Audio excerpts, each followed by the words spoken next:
உடல் ஆரோக்கியம் மிகப்பெரிய அளவில் மேம்பட்டு விடுவதை பார்க்க முடியும். காய்கறி சாறுகள்னு சொல்லக்கூடிய சாறுகளை திங்கட்கிழமை நாம் எடுத்துக்கொள்ளலாம்.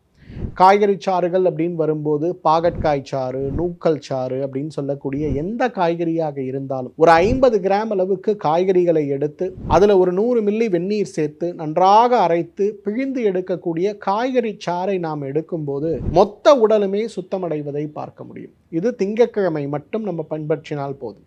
எந்த காய்கறி இருந்தாலும் பரவாயில்லை. வெண்டைக்காய், பாகற்காய், கோவைக்காய், பூசணிக்காய், சுரைக்காய்னு சொல்லக்கூடிய எந்த காய்கறி இருந்தாலும் காலை உணவுக்கு பிறகு அல்லது மதிய உணவுக்கு முன்புங்கிற மாதிரி அல்லது வெறும் வயிற்றுங்கிற மாதிரி உங்களுக்கு எப்படி நேரம் இருக்கிறதோ அந்த வகையில் ஒரு காய்கறி சாறு திங்கட்கிழமை 100 மில்லி வெந்நீர் அல்லது தண்ணீர் போட்டு அரைத்து பிழிந்து கொடுங்க. அது ஒரு பெரும் மாற்றத்தை உங்களுக்கு கொடுப்பதை நம்ம பார்க்கலாம்.